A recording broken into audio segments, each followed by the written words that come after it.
Hey everybody, welcome to this episode of Make Today Mammoth. My name is Dallas Hardcastle. I'm excited to be here with you. And in today's episode, we're going to talk about the single fastest way I know to become an expert in sales and to make a lot of money being good at selling. And it is going to be teaching you the process of unclosing. If you want to be able to add serious dollars to your company, to your sales mechanism, right away, stick around. You're not going to want to miss how to unclose your way to making millions of dollars. Hey, everybody. Welcome to today's episode. I'm super excited for you to be here because I love being able to help business people, entrepreneurs, coaches, consultants, perhaps like yourself, to be able to add really good money into their pipeline, into their bank account, into their profit centers quickly. If you are brand new to this podcast or YouTube video, welcome. We appreciate you stopping by. And if you are returning, we are so glad that you are here. If you decide that you would like to do something that is just a way to pay it forward, please feel free to leave us a 5-star review, or perhaps even if you'd like to subscribe to the podcast.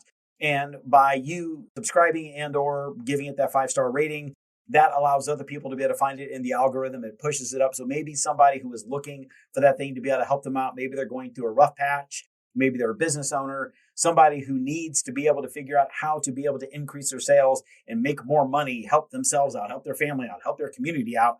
Hopefully that can be the thing that can really help move them along. So it would be very appreciated by us. And also, as I say, a way to be able to pay it forward to help others be able to find us as well. In today's episode, we are going to talk about unclosing, and unclosing came from this basis where many, many years ago, I was put in this kind of high pressure, situation. It was, 45 minutes and just grinding and hard closing. And it just made me so upset, and I got emotional. I got frustrated, and I was like grabbing for the guy and wanted to get physical, and it just drove me crazy. And then a week or two later, I landed my first sales job as a college student in the summer. And it was selling these in-ground pools. And this gentleman was spending, it was like you had to go to this one-day training before you could go out in the field and start selling. And this guy, it was just ran around. He just spent an entire day talking about closing, blah, blah, blah, blah, blah. And it was just this really crappy way of treating people and doing life and handling everything that I could see from it. So I just hated this whole aspect of closing. So to me, I wanted it to be unclosing because, and this isn't to get into semantics of words, but to me, words matter. And every time I thought of closing something. I didn't like that connotation. I didn't like that feeling. I didn't like what it resembled. To me, it was all about opening. It was about opening an opportunity, opening a conversation, opening dialogue, opening relationships. It was that proverbial, rather than closing and kind of concluding business. To me, I wanted to open up all of these opportunities that we could have to do more business together, to get referrals, work with other people to make a bigger difference, on and on and on. So to me, it was all about opening. Well, I became pretty good at the selling thing, and then I went out and had people asking me to train them how to sell. And I was always talking about this system of unclosing. And one of the things that would regularly come up is that people would ask me like, well, Dallas, I know, they would hear something about my trainings and say, well, Dallas, I know you're not big into scripts. And it's like, well, was never the case, ever the case. But I got pegged for that all the time. People are like, well, I know, I want our sales team to be able to be really, really good. And I want them to, and I know you're not into scripts. You're kind of into the feel, blah, blah, blah. I'm like, well, no, that's actually not true at all.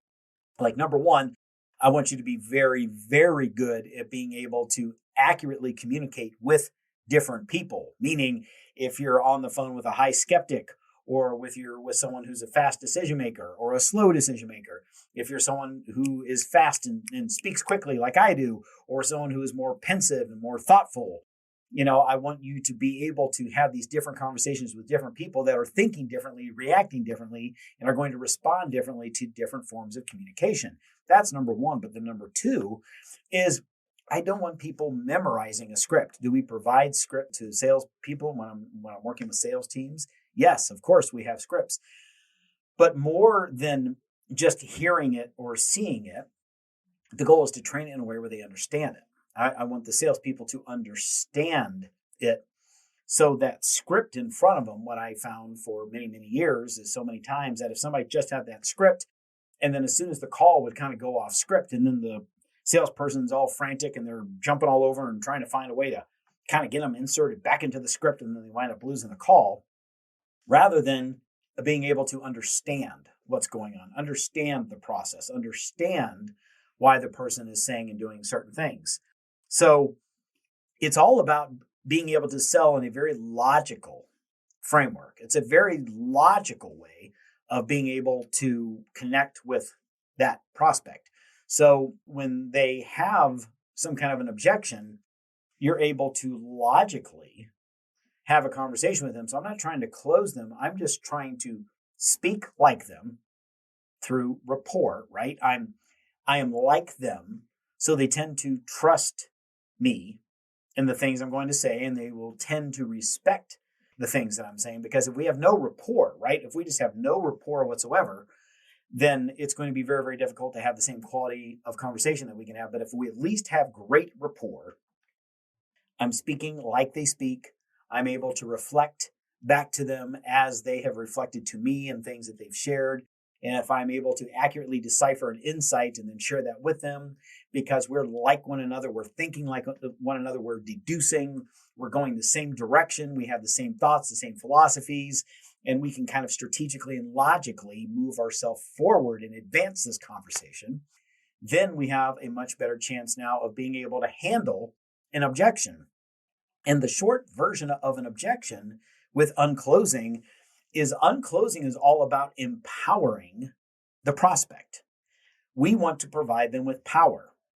And it's always been about that. Like, to me, closing, these hard closing things where, you're just trying to like submission, right? Especially just like you're trying to just beat them in the face and just overpower them. And, a lot of these sales teams, it's about being abrasive. It's about being caustic. It's about, like almost like picking a fight. You say something, they're like, well, maybe we're not a good fit to work together. And it's like, where did that come from? It's like, why did that even, someone's like, well, I want to think about it.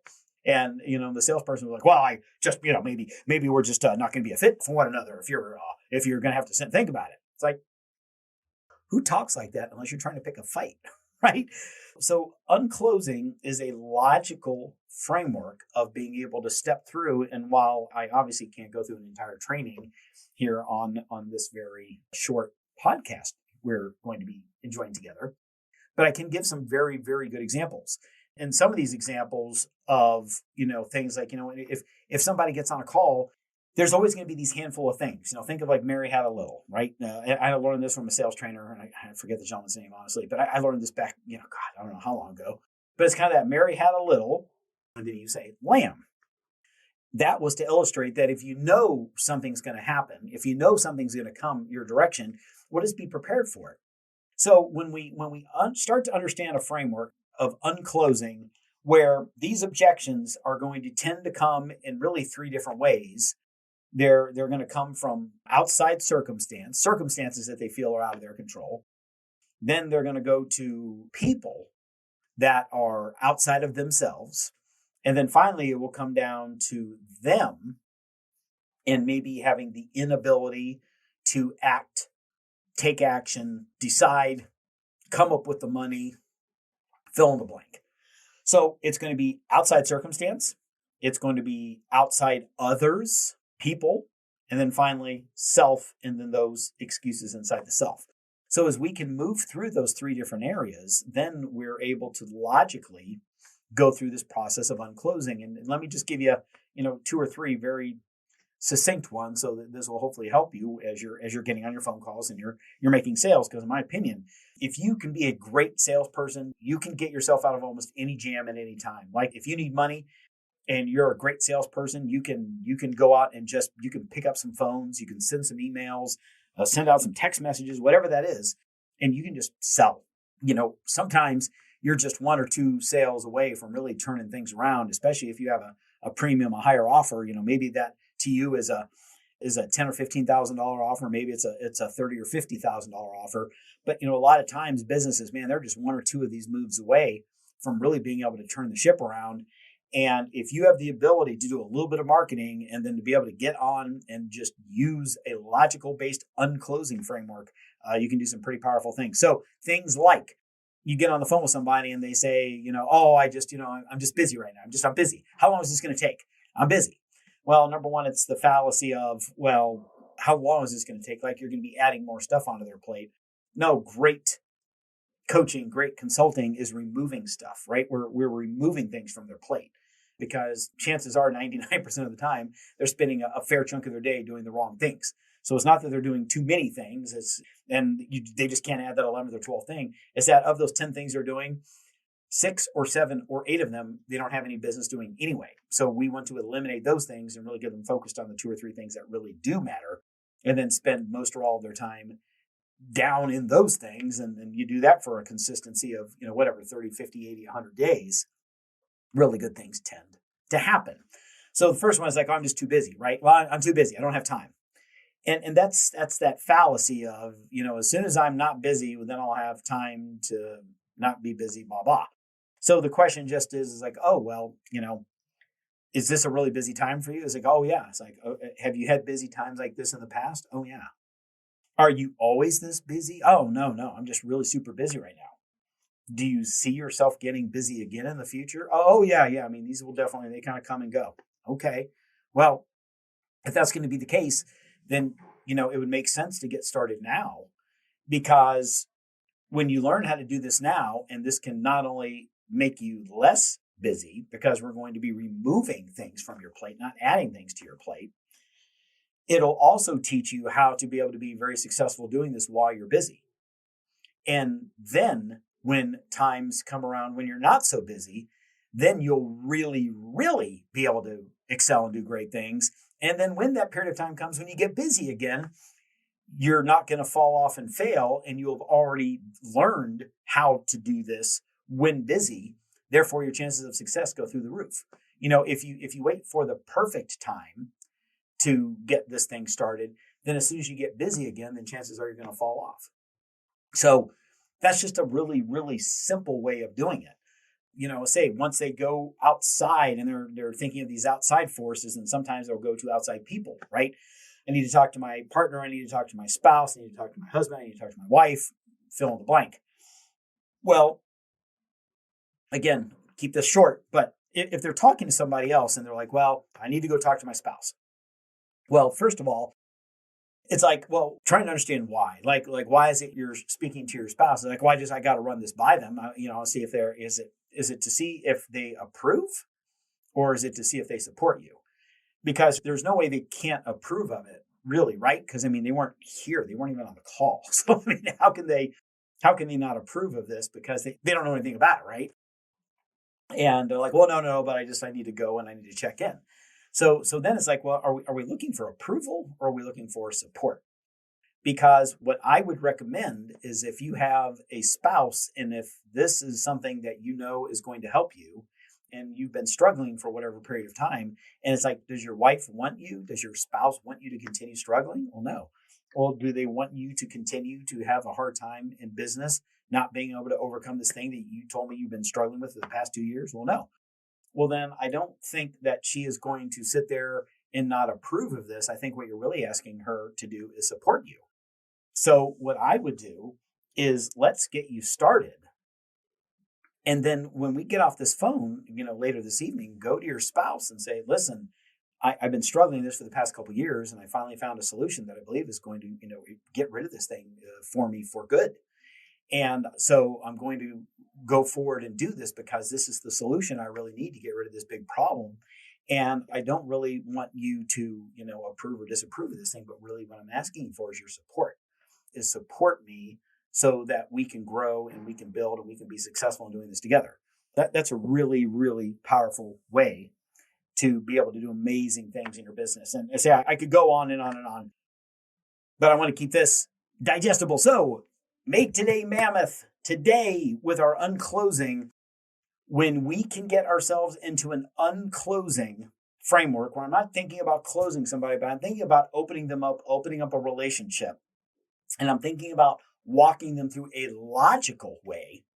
So the way that the selling will work is, first there's this little emotional piece, right? And that emotional piece is hopefully they get themselves into that place where they're ready to take that step, right? They're ready to actually take action and take that initiative that thing that's maybe been scaring them for, a year to even do. That's the emotional part, is to kind of take that step forward. But then after that, it's the logical part of having a logical sales conversation. So we can talk about what are these things that you're giving your power to, right? It's giving your power away. What are you giving your power away to that are creating these distortions in reality? Thinking, well, these outside things are keeping me from being powerful and successful. These outside people, the people other than myself, are keeping me from being successful and powerful and financially having a lot of money and time and freedom. And then finally, it's like, well, it's me and just my circumstance and timing. And since I don't have this much money or this much whatever, it's me. And I just need to go ahead and delay this decision. I need to stall it and push it out into the future some more.